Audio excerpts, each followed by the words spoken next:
Hello, welcome back to the Transfer Portal CFB presented by NoContextCFB.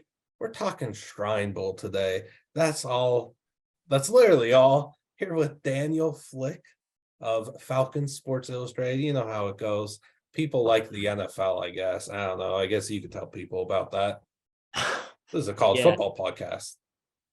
I'm a little out of place here, I guess. No, I mean, huge college football fan, but I mean, of course, Shrine Bowl is an NFL event, if only partially. Maybe more this year with the Falcons and Patriots coaching staffs at the Shrine Bowl. But between us, I think if I had to choose between a college football game and a pro game, I think I'd lean the college way. But That's a good point. That's a good choice. I The right appreciate choice. I would tend to agree. I've gotten into some heated debates about that over the years between us. I mean, look, these events are always in the NFL draft. Like it's always going to be considered NFL stuff. That's fine. But how Mhm. I look at it and how I've looked at it for years, this is a bunch of college dudes that nobody has watched more than me and some other college football fans. You can watch all the film you want, still think I've seen more of the player. This is also our time as a college football fan to see our flowers fully blossoming into pros. So these are still college football events, in my opinion, as well as the Okay. NFL. But yeah, Shrine Bowl, East West Shrine Bowl, it was good stuff, people. The game is tonight. We're literally recording this. I don't know math, some hours before the 6 game hours. starts. 6 hours. Good mathematician, Mr. Daniel. So we're gonna kind of recap the week. He went to a lot of practices. We spoke to a lot of players. We've learned a lot, people. We've learned a lot. And we've Yeah. talked to some really great players, great people. And yeah, then we'll kind of preview what we think's gonna happen in Shrine Bowl. So let's just get right into it. Favorite interview, Daniel. Favorite interview? That's a tough one. There's so many. Okay, How Caleb many did you Murphy from Fair interview? State. What's that? Who all? Yeah, how many people, like the number of people you interviewed? 30, 35 maybe? 30, 35. So Okay. not huge numbers. I think there was someone in the media room with us there who had, I want to say, more like 50 to 60. So he was doing real work. Who was Uh that? Kenneth, the Kenneth got 60? Kenneth got 60. Yeah, he was with NFL Network. Yeah, he got like 60, I'm pretty sure. Jeez. He told me his request number was at like 30, and I was like, that's wild. So he Okay. was putting in some work. My favorite interview, it's tough. So Caleb Murphy from Ferris State was just a blast. I talked to him probably 4 or 5 more times after that interview alone, just chopping it up. A.T. Perry from Wake Forest, great interview. As you know, obviously we talked for about 10 minutes on camera and then off camera for about 10 more, just talking about route running and everything else. Quentin Barrow from Grand Valley State was a great interview as well. I had a lot of fun with him. I would say those are probably the top 3 that I had. Mhm. I can't remember what Quentin told us that conference is, but it's a The it's a lot of fun. GLIAC. Yeah. A lot of fun. I might have to take in a game next year if everyone's like them, because that was a lot of fun. But that's probably my top 3. If I had to pick one, I'd probably take AT, because I think that was the longest one that Yeah. I had. And I just thought that like what he was telling me was great stuff. So I would take AT. Who would you take, Liam? So I also talked to AT for 20 minutes, but it was like all recorded. Nothing was off record. And yeah, I mean, talking with him is super cool because he's just as real as it gets. And he'll talk and talk and talk, which is super cool. Like I asked him what number he's trying to wear in the league. And he said, number 9. I've got twins. They're born on August 9th. Okay, cool. You might think that's going to be like it. He ends up talking on this for at least 3 more minutes and was able to get to a point where he's talking about, I almost quit football. Off the question of what number are you trying to wear in the NFL, him answering 9 because my twins were born on this Oh date, my. he got all the way around to, I almost quit football. And like he's just so genuine and real Mhm. and just dives in completely. He's a blast to talk to, whether you're interviewing him or just chopping it up with him on the field before practice or something. Like I'll get into my favorite too, but A.T. Perry, he said perfectly. He's confident. He's not cocky, but Yep. he's confident. And 100%. I hope people don't mistake those two things, because he's not cocky at all. This is a guy that's been through a lot and is just super confident in his abilities and wants to be the very, very best. And anything else is unsatisfactory in his opinion. Yep. He's got that. I think the first thing I realized after talking to him for like 5 minutes and seeing you talk to him and kind of watching that, what I realized was he has that personality of a top tier wideout in the NFL. Like Yeah. he's He wants kids got wearing that. his jersey. He Yeah. wants kids wearing his jersey in the stands. He wants people chanting his name. He wants it all. And I think he's going to get it all too. Yes, he's got that, just that personality, kind of like AJ Brown, where AJ Brown's sulking on the bench as they're up 900 and advancing to the NFC Championship game, but he wasn't happy with his production that day. A.T. Perry's, I think, definitely has that side of him, and it's okay. This is a guy that's been disrespected his entire collegiate career for whatever reason. He's been doubted for whatever reason. He's also like 6'3", closer to 6'4" than he is 6'5", which is also pretty interesting. He got, bad rap around his name that he's a 6'5" tall guy, could only high point the ball, moss fools. That's it. He does so much more. Okay, rambling on. I'm sorry, but so I interviewed 29 people. I didn't get to the gaudy numbers that Kenneth did. I think one of my favorites was with Mekhi Gardner from LSU. I Okay. really liked the intensity for a lot of his questions. He was super intense and very in-depth and went in on the technical side of the game and fundamentals and everything. And I could be asking him something about that one question, he's answering that, and then the next it's like shrimp. I love shrimp. Anything shrimp. And he had that funny side too, which was really cool. And yeah, he's just another like everyone we talked to was super genuine and kind. So I really like speaking with Mekhi though. Yeah, your talk with Mekhi took what felt like about 20 minutes from where I was standing. I thought it was 12 Tyreek minutes, Jones. 18 seconds. The whole time I thought it was Tyreek Jones. I didn't even know it was Mekhi. And then you're like, oh yeah, I just chopped it up with Mekhi Gardner. I walked in and out of the media room for probably 4 or 5 times, just stockpiling drinks and stuff. And you just kept chopping it up. I'm like, okay. So I mean, you were doing some you were doing some numbers for sure. I might have interviewed more players, but if I had to guess, you probably had a longer overall time of interview. Oh, that's probably true. Because you were going for probably your average was probably about like 10 minutes. Mine was probably about like, I don't know, 5 maybe. That's probably true. But then you sprinkled in all the off-record talk, which is good. I don't know if I told Leonard you. Taylor, shout out Kyle Soley, my 2 dogs. Big Kyle. Dude, when Leonard just walked up to me and was like, yo, you like hockey? It's like, yeah, man. Okay. I don't know if I told you this, but I requested for like Jalen Cropper 2 days ago on the request thing. And he was talking to Adam Brenneman. And I was talking to Jackie Chen, the legend Jackie Chen. So while I was talking to him, Jalen was talking to Adam. And I guess what happened was right when Jalen finished that, I was still talking to Jackie. And Jalen left.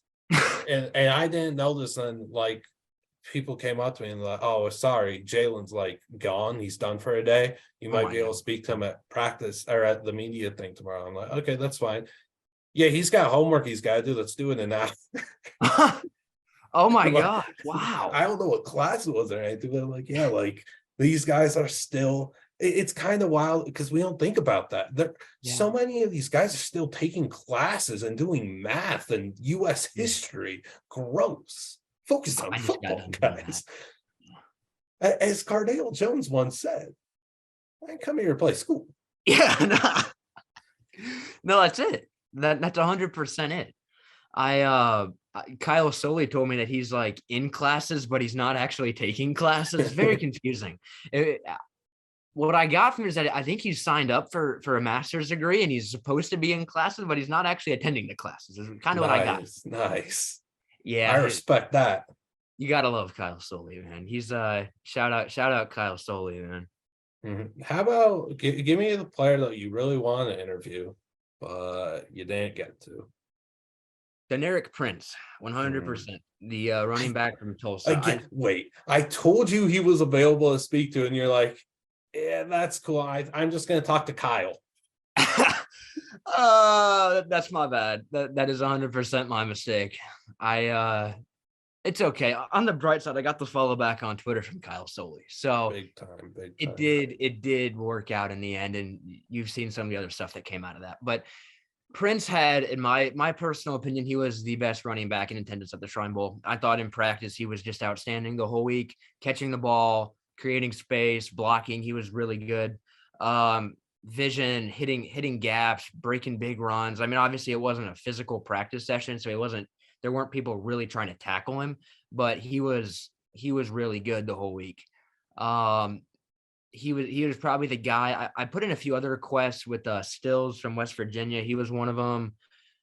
I think those were kind of the big two that I would have liked to have talked to. Now, obviously, we kind of chopped it up with Stills a little bit off the record. Yeah. We had some fun with Dante Stills, but no, I would say it was probably him on record, and then Prince, like I was saying. How about for yourself? Well, okay. I don't know if you saw this, but I get the WWE scout that was there kept asking people about Dante Stills. He's not going to get Dante Stills. I'm sorry. I'm sorry. Dante Stills will not be in the WWE. Dante Stills is a monster. He's going to be like a very impactful NFL player. He's going to be good. How people just know that he has the WWE waiting for him. I know. I'd be pretty proud about that if I were him. Yeah, I think I would put that on Twitter if I were him. Add WWE top prospect? No, just add that to your like resume when you're speaking with NFL teams. You're just like, dude, don't risk drafting me. Don't risk like passing up on me in the draft now, because maybe if I go in that 4th round, maybe I'm not signing with you. Maybe the WWE is offering more money. You gotta leverage this. Yeah, no, Mike Alstey, bro, is the one that first reported, like he talked about seeing him there. I was talking with him about it 2 days ago, I think, on Tuesday practice, and he told me they're offering a pretty big sum of money, I guess, like for training and actually like joining the WWE. So apparently Dante might actually have to put some thought into it. But if I were him, I don't think he'll have to worry about it. I think he'll be sacking quarterbacks in about 9 months and stuffing the run. Oh yeah, he's a big run stuffer. Huge fan. I think someone else that would be good for that was Mason Brooks from Ole Miss. Oh, so good. But again, another guy that could be a very impactful piece in the NFL. I'd like to see Jackie Chen in WWE. I think he'd be a marketing gold mine. Okay, when I talked to Jackie, and look, I asked everyone their favorite food, their least favorite food. And he didn't have a least favorite food. And then we just kept talking, though. And he was like, I want to open up a restaurant, whether I'm in the league or when I'm done. Wants to open up a restaurant, says he's a big-time chef. Him and John Gaines, he also says he's a big-time chef. But Jackie's like, yeah, I'm a huge chef. I make anything. Okay, weirdest thing you've ever made. Well, I took all the ingredients I had in my refrigerator that could be used for a surf and turf. I just put them all together. Oh, no. I don't know what exactly he made. But... Oh, Jackie, no. Jackie, you got some great answers. Yeah, he told me his mom didn't want to play football because concussions and CTE and stuff. So the way that Jackie Chen got into playing football sophomore year of high school, gives his permission slip to his mom. He's like, can you sign this? She doesn't think twice about it, signs it. 2 weeks later, she's asking where Jackie is. And he's like, I'm in practice. Practice? Yeah, football practice. The permission slip you signed? Oh, yeah. So Jackie tells her, this is for a field trip. Oh, Jackie. So that's how he got into playing football. And now he's like on the cusp of making it to the NFL. Wow. Yeah. That's wild. Yeah. Yeah. I heard a lot of stories like that. Like I was talking with, who was I talking with? I was talking with one of the smaller school guys who told me I think it might have been Theo from Canada. from British Columbia. Oh yeah, Theo Beneday. He told me that I think he was 240 pounds out of high school. Now here's the thing about Theo. You'd think he would have played hockey, right, in Canada. No, basketball and soccer were his sports. He actually had European soccer. He had European soccer offers, actually. I don't know He was a big guy. He was a really good soccer player, apparently. But the weird thing about Theo, he told me that he didn't want to play hockey because he had to wake up at 5:30 for ice time. And now I Yeah, didn't he ask did him say this, but that. yeah, in the back of my head, I'm thinking, when were you waking up for practice? Like, is that not also a 5:30 wake up call? So I don't Waking up know. for Theo, football practice? yeah. I mean, what time do you think he's out on the field? Yeah, I mean, Kyle Soley told me Six it was a 6 a.m. thirty. wake up for him. So I mean, maybe the 30 minutes So makes he's all the getting like difference. an extra hour of sleep. Yeah, 30 minutes extra hour maybe. I mean, I get it. All love to Yeah, Theo. He was a great interview. He's another one of the guys I would have put in that conversation. I love talking with Theo. he was He's another. fantastic. Yeah, I took it off camera with him for a couple minutes more. I mean, like we had fun. Me and Theo had a lot of fun with it. So I think the guy that I wish I got to interview was Miles Brooks, from Oh, Louisiana Tech. Like you said it, every like receiver you talked to was like Miles Brooks is a dog. Like he dog. ain't easy to go up against. I really would like to, speak with him, but didn't get the opportunity. So you Yeah, he could was one of talk several about really. Miles. He was one of several really good cornerbacks on the West team. Like if I had to pick strongest overall position group, I would go West defensive backs, in particular West cornerbacks. But as a whole, the West DBs were really, really good. Mhm. I mean, so obviously you've got Miles Brooks, UAB corner Starling Thomas was very good. Very good. I mean, Liberty receiver Demario Douglas was, in my personal opinion, one of the 2 or 3 best players at the Shrine Bowl. Guy couldn't be covered. Out of all the West corners, I think Starling was the only one that I saw win a rep against him, or at least play really tight coverage against him consistently. They went at it every day. Nehemiah Shelton called it iron sharpening irons, is what he said. And that's really what it was. I mean, I'm pretty sure that Starling, every matchup he had against someone that wasn't Demario Douglas, I'm pretty sure Starling won. So I mean, he's like 5'9", 5'10", but he's quick and he can really, really cover. I mean, even behind them, Eric Scott from Southern Miss had a very good week. Between us and whoever's watching, I think there's a very fair chance he ends up being a Patriot. Just from what I saw on the practice field this week, I think there's a very, very, very fair shot that he's a Patriot next year. So when the Patriots take him in the middle of the first round. Oh yeah. Oh, value pick for them. Value pick. I saw him and Bill Belichick chopping it up, probably about rookie contract stuff, honestly. Trading up to the top 10 for Eric Scott. I mean, Dude, talking with Caleb Murphy about Bill Belichick. So like Caleb Murphy told us, I asked him his favorite team, Tom Brady. Oh man, it was probably a rough day for him yesterday. oh, I would imagine. He was just Poor Tom dude. Brady this, Tom Brady that. Yeah, Patriots and like Buccaneers. Wherever Brady was going, I was going. And then he was like, seeing Bill Belichick was so like it didn't feel real. And then he explained it to me, Bill Belichick just be like teleporting in and out of the place. He's like, yeah, you see him 1 second, he's coaching up, and then you don't see him for another few hours. Yeah. This dude just vanishes out of thin air. Right. Yeah. No, I noticed that in practice. Like there were days where he'd be him and Bill O'Brien. I saw Bill O'Brien the first day. Oh, He was like 5 feet away from me, just chopping it up with Thompson Robinson and Chase Bryce and all those guys, all the quarterbacks on the West team. Didn't see him again the next 3 days. I wish No I idea got where he went. to talk to Bill O'Brien and ask him about some of his, historic moments. Yeah, some of his moments of not showing up. I recall LSU 2022.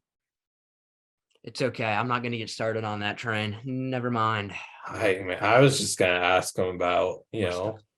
I wasn't asking about one of his trades. COVID draft though, when everyone was working from home or whatever, and the clip of him, I forget who they took. I just looked this up 2 weeks ago, but the clip of him just yelling and like, oh, his kid's right there next to him. He's just screaming like, "What are we doing? What are we gonna do?" Well, I've like never seen that basketball. clip before. I've I never could seen it. find it. I could find it. I I have need a to. lot of good clips from that draft that I believe in. Bill Belichick and it like his dog in his seat. Yeah. That is my personal favorite of all of everything on there. That's the one for me. He needs to bring the dog back. Oh, he does. He's lost the dog. He's no longer got the dog in him. Like, I mean, the record speaks for itself. I guess it does. I guess he was Other lost. That risers wasn't the dog's name. Nike. wasn't. I think it was Nike. He was Yeah. just lost and picked Cole Strange in the first. Good player. Value, maybe not. It's okay though. Have you heard the? I think you talked with Maxwell from Chattanooga, right, about the fun Cole Strange story. You want to tell the audience about that one, or should I do the honors? You do it. You do it. So Devonta Maxwell pretty much tells me a nice story about Cole Strange from when they were at Chattanooga. He said one day Cole Strange shows up with his hair completely dyed blue, just completely out of the blue, pun fully intended.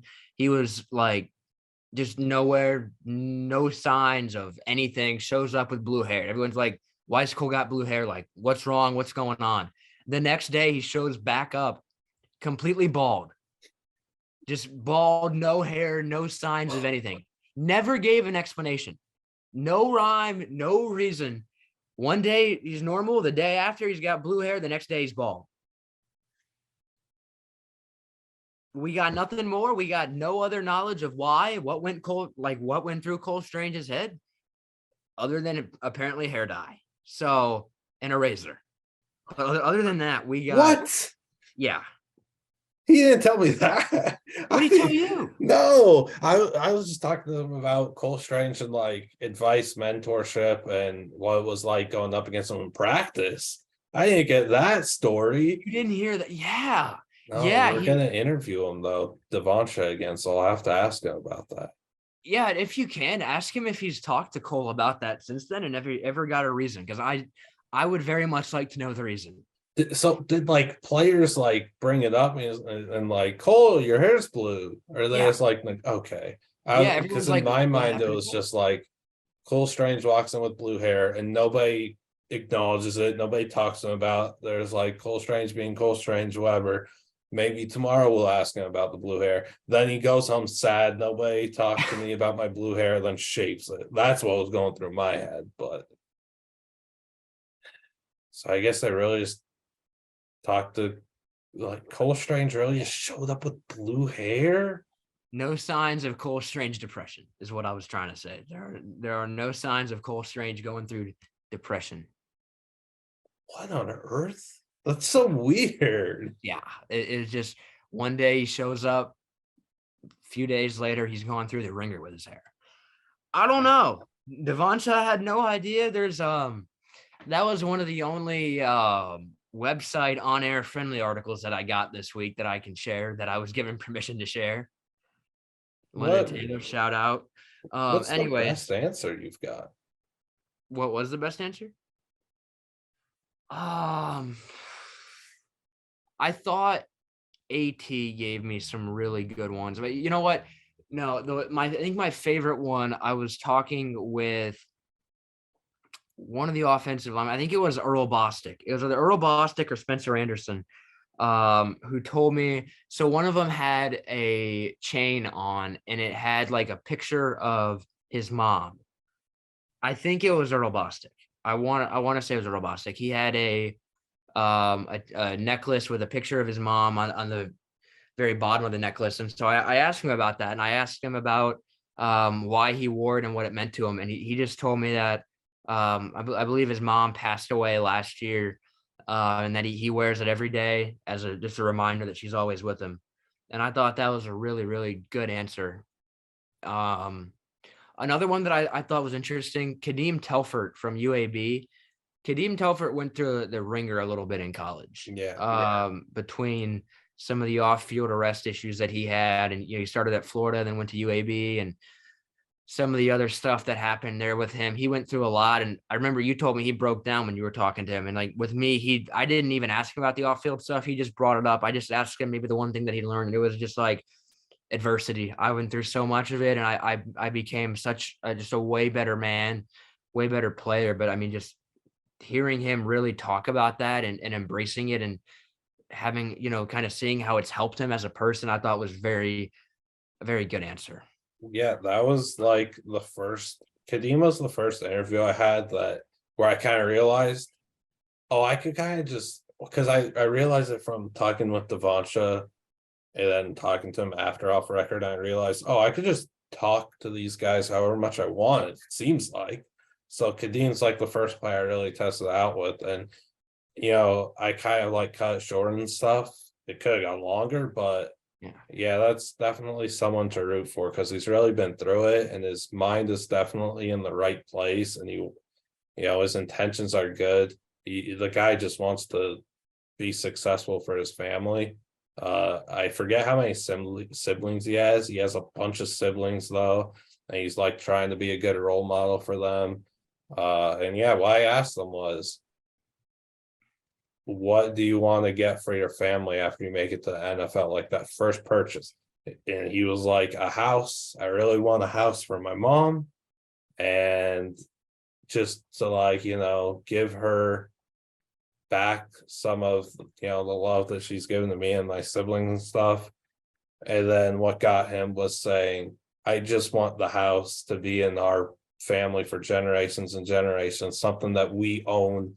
Like this is ours, and that anybody could just come into our house and feel safe, like a welcome place. Because he's definitely been in that situation where he's like, I don't know, been feeling, I don't know what the wording would be, but yeah, he was super, super genuine, good dude. Had a blast yesterday with the kids at media day. Yeah. Had some very good dance moves.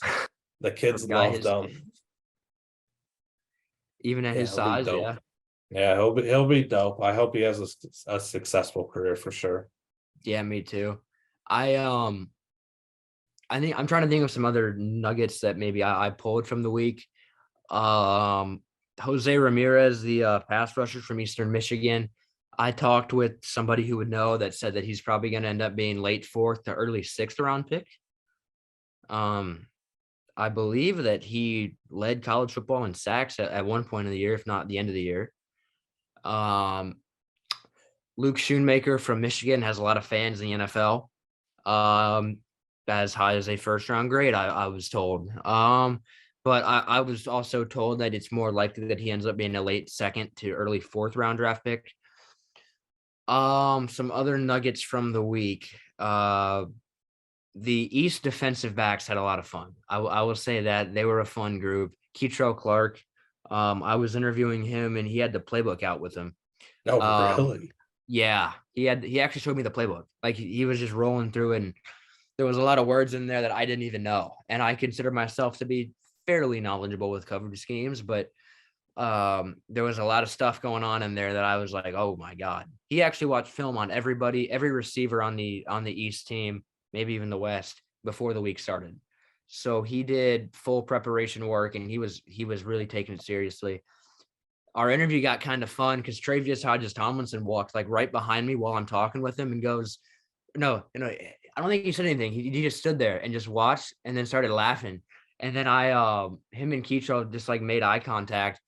And so then whenever Keitrell finished his answer, I asked him about Travius Hodges-Tomlinson, and Trey just walks away and just starts laughing. He just walks out the room laughing. How did you know it was Trey? I turned around. Oh, I saw him walk by. I turned around. I saw him because I think he's shorter than I am, which was kind of a fun development for me. Yeah, he's 5'7", and I'll say if that. Yeah, I think it was like 5'7.5" or something like that's what they had him at. What was alarming for me is that I think we were actually about the same height. Maybe I was a little bit taller, but I thought I was like 5'10". And apparently, if I'm as tall as Trey, Oh no. I've been shortchanging myself a little. I've been overestimating myself a little bit. Yeah, that's not good. No, I tell you what's a humbling experience though. I took the escalator up Tuesday, right in between all the offensive linemen. And we're just talking about me, who now is apparently about 5'8", 5'9", in amongst guys who are like 6'8", 6'7". It's like, oh my God, I've got a long way to go. Yeah, I've you ain't gonna be playing left tackle, are you? no, no. Apparently, I'm gonna be playing nickel with Trey, but I mean that's okay. At Perry is so you weren't at practice Tuesday, right? So At ended up not practicing Tuesday. I don't know if he's gonna play. I He didn't is ask gonna him. play. I talked to him yesterday, before the event. Because I knew he hadn't practiced, I think from something you tweeted. I asked him about that, and he was like, I just want to make sure I'm 100% for the game. I need to show out. I was like, okay, man, if I'm dialing up the play, first play is play action deep ball to you. And he's like, I need that. I need that.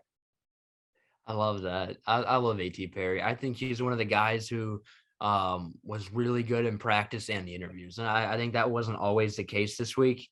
There were a few guys maybe who were really good that weren't always a ton of fun maybe to interview, but there was Yeah. also a couple who were. Stills was really fun. Just I didn't interview him, but like talking with him, introducing myself to him, he was a really good guy. Yeah. There was a Also, few other, yeah. on At Perry, I would say he's like a lone wolf. I think he was very good with, talking with people. I really didn't see him speak with like other players much. I don't know if Yeah.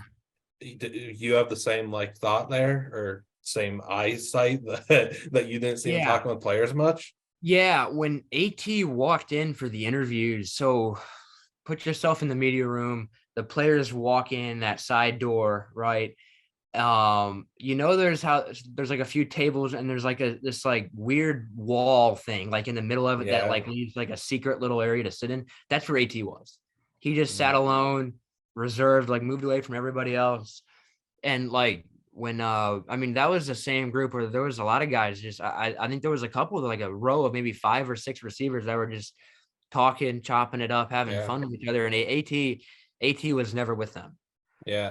He It's was super interesting, but like I respect it. Like yeah, he was focused. everyone was there on the business trip and everything, but he truly was there for himself and his family. Again, he's been through some stuff. Something he told me was, so he was talking about, it all leads back to A.T. Perry, of course. We were talking about him like 25 minutes ago. We're back. So he's telling me like he didn't grow up with his biological father. He had a stepdad that he like was so appreciative of and said, if I didn't have him, if I didn't have a father figure in my life, I think I'd be dead or in jail. Wow. That was bar for bar what he said. And he said, Wow. back home, dude, I was going down the wrong path. I got back on the right path. And back home, there are too many people that I know or was close with that just did not make it, whether it be dead or in jail. Like he is truly been on this uphill battle that people in his spot aren't supposed to win, and Right. he's gonna win. And like, he it's just on his phone talking with like friends and family, I think, too, all week, which instead of talking to teammates. So I think of him as a lone wolf, man. Yeah, Lance Boykin was kind of the same way. Like Yeah, when they were practicing Monday outside at UNLV, it was wet, it was cold, it was windy. All the DBs are just out there. I was right up by them. They're all complaining about it. They're all just, talking to each other about like, oh my God, it's so cold. Lance Boykin is just off to the side working on his back pedal. Like, I mean, he ended up a few minutes later, talked with a few of them, but like it was quick and then he's right back to it. Like yeah. that was one thing He I was noticed in the definitely all film. business. Mm-hmm. He You know was the what? definite winner from the week too. Yeah, no, he was good. He had a really good Tuesday as well. He's a lanky guy. He looks like an NFL corner. He's a little Yeah. high cut, but I mean, he looks like an NFL corner to me. But like you were saying, everybody there was all business for sure. But I think some people's personality maybe was a little. That's kind of where people maybe separated from others. Like, I mean, we talked about Mason Brooks right earlier. Guy's a character. Like even in warmups Tuesday, like he was joking about. I think he might have made a Pearl Harbor joke or something like that. Who? Mason Brooks. It was something Oh, like that. really? Yeah, it was something like I forget what it was. It might not have been Pearl. It wasn't bad, so it might not have been a Pearl Harbor Well, joke. Mason walked in when all the offensive linemen walked into that players' house for the first time. Of course, they all went to the drinks. They all of course, they were the first group to do that. And Right. then they're all like super loud. Yeah. And Mason's like, guys, what do you think this place doubles as? Strip club? I never interviewed him, but he was one of the funniest guys that was there, hands down. But you know what? I tell you what, though, once the practices started, he was a leader. He was like when the West quarterbacks were having a rough go, he's up there clapping. He's there. He's high fiving everybody. Like he was leading, and he was actually really good this week, I thought. Because he started at the Hula Bowl, if I'm not mistaken. He did. And then Shane was there, and Shane Coughlin was like, yeah, gotta bring him over. He showed us all the clip of Mason Brooks. He even showed Mason the clip of just bulldozing some dude. And he asked Mason, like, okay, how would you describe this? I think his word was dominated or pulverized. Yeah, pulverized.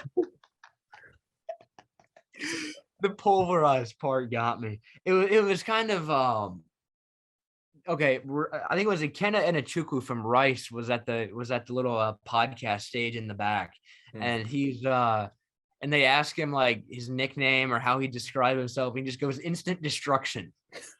It's like, okay. I wish I started asking people that more, but I asked Jalen Cropper that yesterday. I said, describe your game in one word, and he said speed. I was like, okay, but mine is surgical. He's like, okay, I'm gonna steal that. He's fun. Yeah, Cropper's a fun guy. He had a good week too. He had a got really a spot good too week. with the green Crocs. Right, yeah. He's got the little I think he's got like the blonde hair colored in the hair too. Does he have a little of that? Was it? It was him or some. No, I think that was Jaden Hazelwood that had that. Yeah, it was Jaden Hazelwood. Yeah, Jaden Hazelwood had a tough time catching the football, but everything else he's really good at. I hate to say this, very unsurprised. He's really good at running routes and getting open and being athletic. The whole finishing at the catch point thing was not always for him this week, unfortunately. Maybe it's just the Jamar Chase situation where, hey, the white lines are off the football. I'm having trouble catching this new. You know what? Maybe someone should draft an experiment. If they get half of what Jamar's been doing, I think they'll be pretty pleased considering where Jaden's going to get drafted. Perhaps. What are you looking for tonight? Who do you think is going to have a big game? I think AT's going to have a good game, but I think that's easy to say. Mm-hmm. I think someone off the what team is he on? Is he on the West? I think someone like so AT I was talking to obviously a lot. And I told him like, look, you're not gonna like go up there and put up 160-4 or something. Like right. You get a big time play in the first quarter and you might just be done for the day. So go do that, accomplish that. The biggest like sign of approval tomorrow for you is you're out there after one drive. Right. Like so I was like telling that. So I think someone to look out for. I do wish I interviewed him too, is Jadakiss Bonds from Hampton. I know he had a pretty solid week in practice. He had that maybe the catch of the week, right? Mm-hmm. So I'd look out for Jadakiss.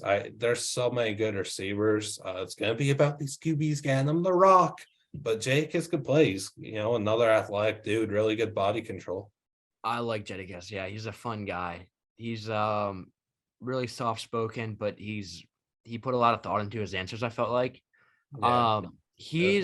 I tell you what, I was watching over West's tape yesterday, and I thought he was really quick for his size. Like, I mean, he had a little route where he released outside, corner flipped their hips, and he just inside. And I mean, like for a guy, he's like 6'4".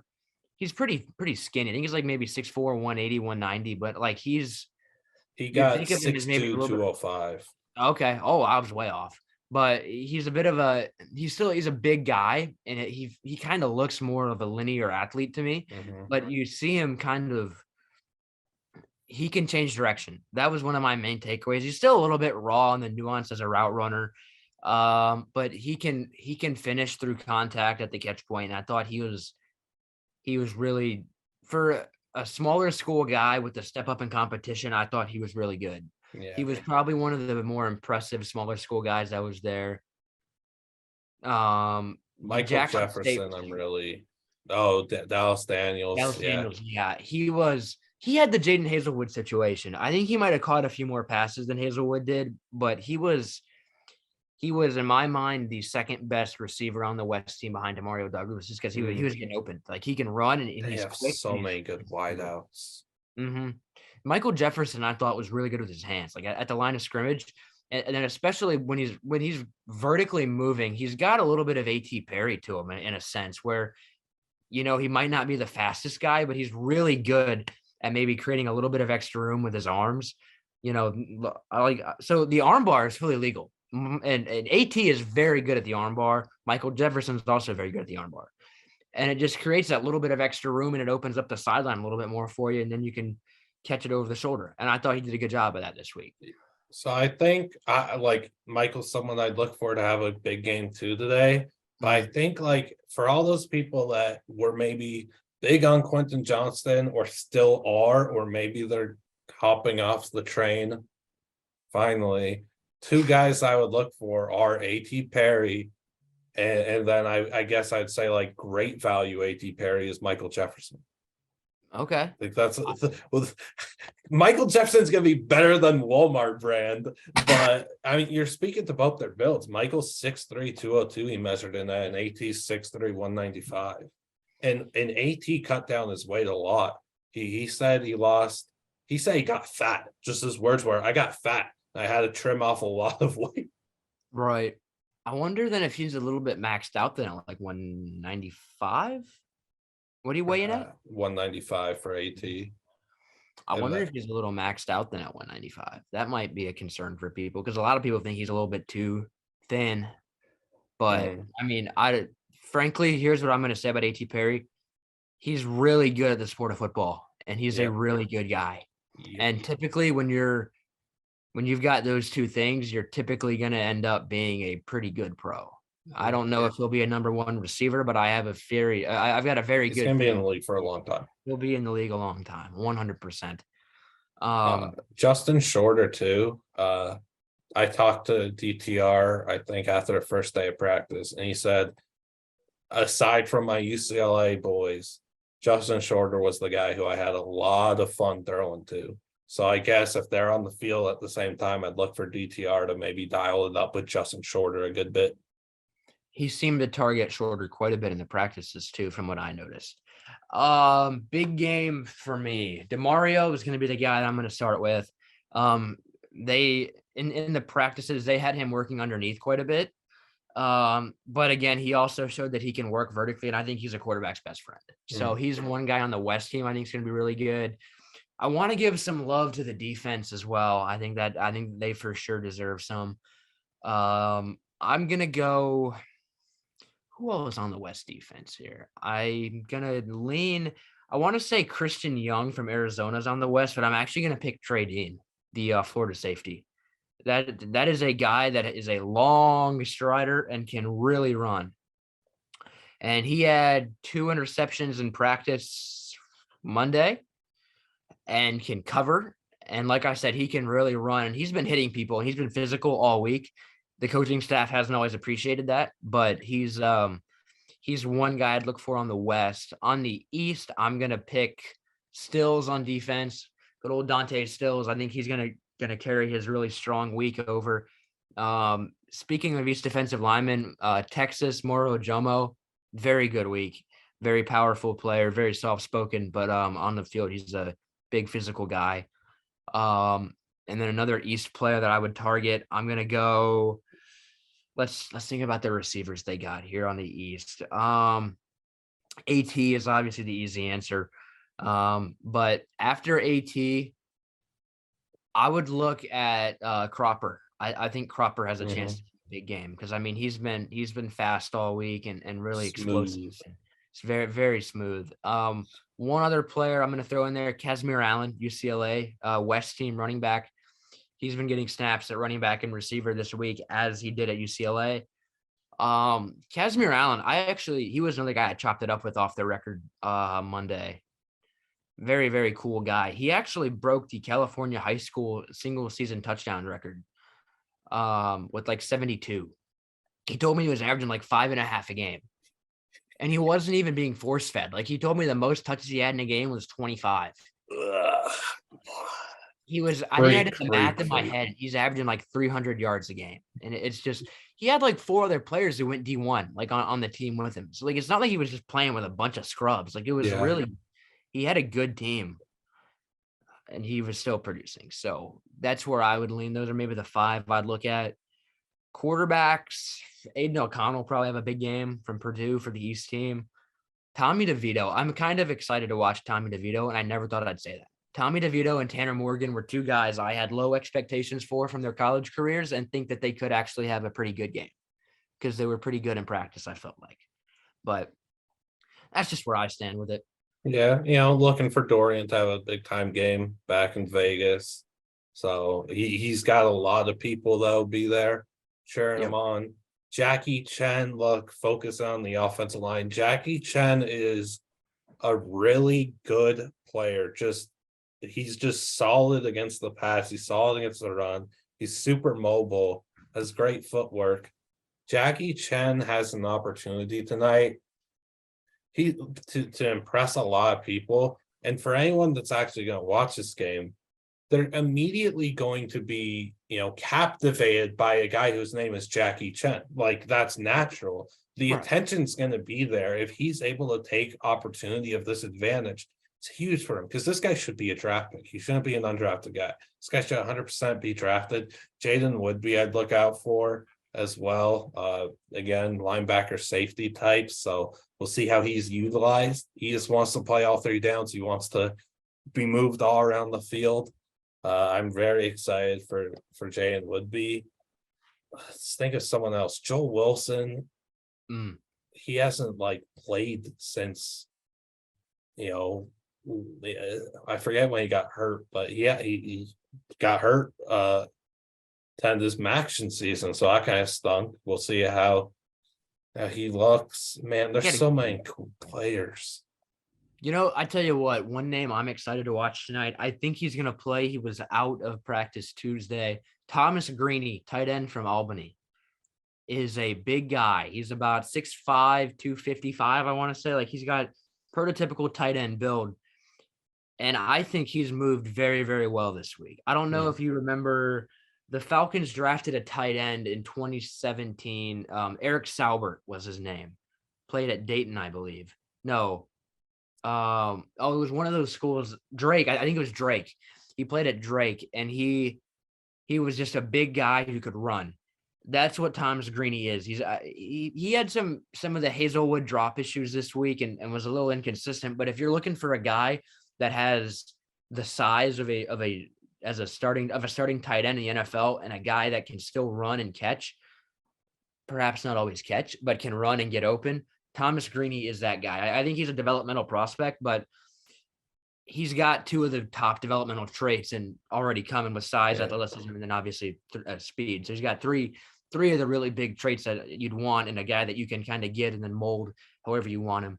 6'5", 253. 253. Okay. Yeah. Off by 2 pounds. It's a tough go for me. Whatever. I should have memorized the measurables before I came on. Yes. I'm looking at the screen. I'm cheating. I was on a pod a few weeks ago and I recounted old Desmond Ritter's entire stat line is off the dome. Oh, that's sick. That's sickening. To 73 of 105, 63.5% completion, 708 yards, 2 touchdowns, no interceptions. Still got it. Weird flex.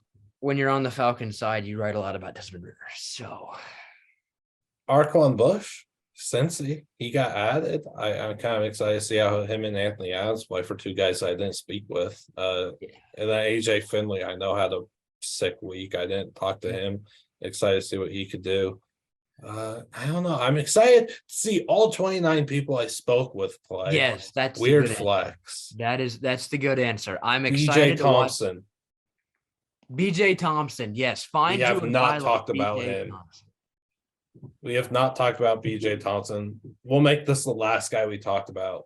Okay. Did you talk to him? I did. Yes. How was that? Because BJ's a stud. It was good. BJ Thompson. Here's what I'll say about BJ Thompson. He came in with the reputation of being an athlete.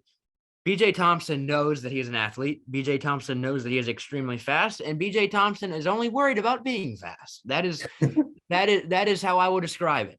I was talking with him, and he's like, "How would I describe my game? Speed." And I'm like, "It's 3rd and 8. We're like, what's going to be the move you pull out of the bag?" And he's like, "Speed rush." And I'm like, "Anything else?" He's like, "An inside counter, maybe." And I'm like, "Okay." He is literally all speed. He is 100% speed. He's a good guy. He's one of the guys that I talked with, just kind of passing by. I was like, "Find you a guy like BJ Thompson." Yeah. And I was talking Daniel did that a lot. I did that with Keetrell Clark a bunch. I did that with Yasir Abdullah. Talk about a guy. Find you a guy as fast as Yasir Abdullah. I mean, that's the guy with some twitch to him, a freak, according to Trevor Reed. Find you a guy as popular as Michael Turk. Michael Turk. That was the first one. That's right. Find you a guy as good as Dante Stills. I remember Dante started laughing about that one. He's like, "That's what I want NFL teams to think." But back to BJ Thompson. I was speaking with Jackie Chen and then the Oregon offensive lineman. Is it Malila Amave Lalu? Yeah, good luck. I believe the last name was Amave Lalu. The first name Mali Asala. I'm Mali Asala Amave Laulu. Amave Lalu. Yeah. I think the last name's right. Anyways, I was talking with them. One of them's on the east, one of them's on the west. I think BJ's on the east. I think it was Mali. And they're both on the east. Okay. Male, yeah. So I think it was Male said that the hardest guy that he faced in practice all week was BJ Thompson because he's so fast. Yeah. And he told that to Jackie Chen. It wasn't to me. It was to Jackie Chen. He's like, "Yeah, he's fast." So I pulled up my phone and I read him the testing numbers and he's like, "Yeah, pretty good." And I'm like, yeah, not bad. BJ Thompson is someone that, because I paid attention to SFA all year because of Xavier Gibson. Okay. I still didn't even really know about BJ until a few days ago. This guy's going to shoot up a lot of people's boards. Mm-hmm. I asked him if he has a nickname for his spin move, and he said no, but maybe he'll think of one.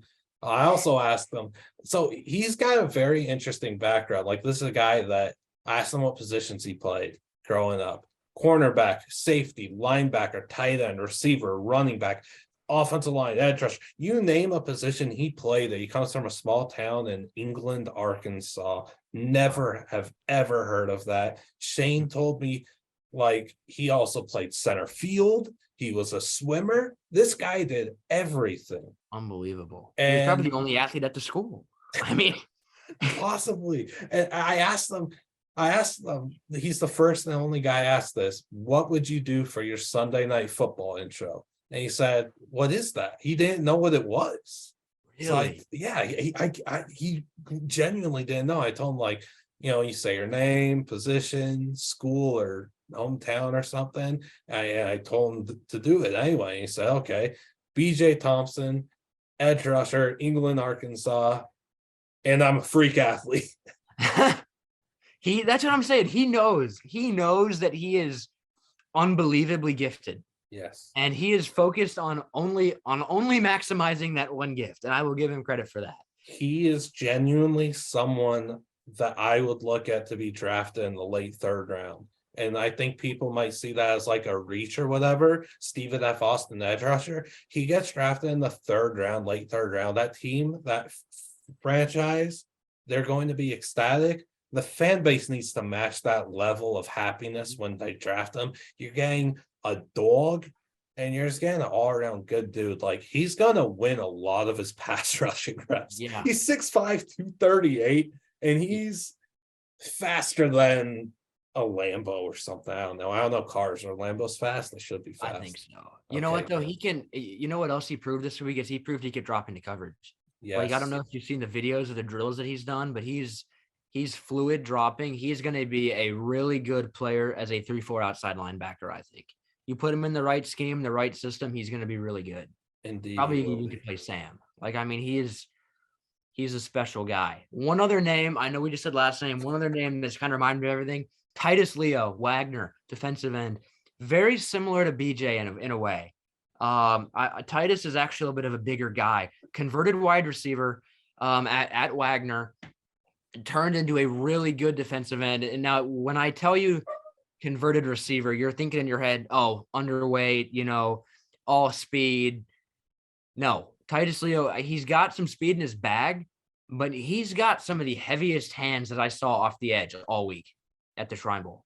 I mean, he's not the finesse, shy away from physicality type of player that you'd think of if I told you he was a wide receiver convert. Like, no, this is a guy who is athletic, but is also really powerful with his hands. And I don't know how high he'll go, but I think he'd be a really fun pick mid to late part of the third day, just because he's got a lot of traits to him. And I feel like he's only scratching the surface, but I mean, he's got, like I was saying earlier with Thomas Greeny, if you're drafting for traits, you've got a guy here who's still new, with the position, and he's got pop in his hands and he's got athleticism. And those are two things you can't always teach.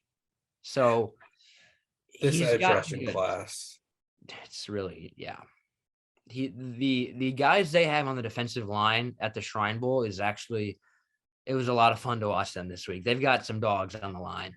They've got some dogs for sure. And for people that might like, Tyus Leo's a very good shout too, because I don't think like anybody has really ever talked about him. So that's a very good one. But I think for people that might be hesitant to watch the Shrine Bowl tonight or really take, our words as good value or whatever is, I think what I'm trying to say. Like, I think what you need to realize is the talent pool between the Shrine Bowl and the Senior Bowl this year is a lot more even than you think. Mm-hmm. And the Shrine Bowl, it's gonna like continue. It's like on par with the Senior Bowl, and it's probably gonna be better in a few years, if not next year. Because look, these guys got Zay Flowers, and Zay Flowers could have easily flipped to the Senior Bowl and played there and done everything in front of a bunch of NFL personnel and scouts and everything, whatever. Way more media coverage there. Okay, I'll go to the Shrine Bowl anyway. I'll do one practice. That's it. They got A.T. Perry, Zay Flowers, Michael Turk, Jake Moody, Michael Turk, special teamers. Like, these guys are legit, man. And like quarterback's like kind of even between the two bowls too. I think the one thing is if Jake Haener was here, it's not even close. Shrine Bowl would crushed it in quarterback play, but I don't know. Like, there's going to be so many players from this Shrine Bowl class that go on to have successful careers. And I want to ask you this, as a Falcons guy, realistically, you could have one player from the Shrine Bowl that the Falcons draft. You have to choose one guy at a realistic round or whatever. Who's it going to be? Dante Stills, 4th round. Ooh. And that's a bit of a hard one to commit to because I want to say Demario Douglas so bad, but the Falcons also only sign and or draft receivers who are 6'3", 285 pounds. So, sorry, Demario, you're 5'8", 165. You're not going to probably not going to cut it in Atlanta. Unfortunately, you're going to be probably cooking the Falcons for years to come. Anyways, back to Dante Stills. Let me get off my soapbox there. Dante Stills, if you look at what the Falcons have inside, I think he's actually kind of like Taquan Grant. He's twitched up. He's got some pop. He can defend the run. He can defend the pass. I think that for the Falcons when you really need to improve your pass rush. You get a guy like Stills who can play 5 tech, he can play 3 tech. I think he's scheme versatile, and whether it's 3-4 or 4-3. I think he can be I think he will be a really good NFL player for a long time, and he can really get after the quarterback. He's also a good guy, but when you get him on the field, he was one of the loudest players at practice all week, super passionate, and just really, really good at football. So he'd be the one guy for me that I'd really like to see the Falcons draft from the Shrine Bowl, but there are so many guys that I think I would be, if they drafted them, I'd be like, yes, that is a good pick. You know what you're doing. Right. And I think since Stills on the East team, I think that they got a lot of good value with him. So I think there's a fair chance that it happens, to be honest with you, but we'll see how it goes. All right, well, we'll come back to that clip when the Falcons take Dante Stills in the 4th round. And it was a very fun Shrine Bowl week. We'll get out of here so I could get these files out ASAP and get this up before the game starts. Perfect. But again, thank you, Daniel, for taking time to speak with us. I think we went over an hour or something. I did not plan that, but Shrine Bowl talk, good stuff. And yeah, please follow Daniel on Twitter. It's been on the screen for this entire hour, so please follow him and make sure to like and subscribe to the Transfer Portal CFB because we're cool and stuff. Yeah, and he did Shrine Bowl all week on a bad ankle, and I woke up with a swollen eye. We're gamers, gritty. We've got grit. We've got competitive. So much grit. All right, goodbye. Please like and subscribe and stuff. Cool. Thank you. See you guys.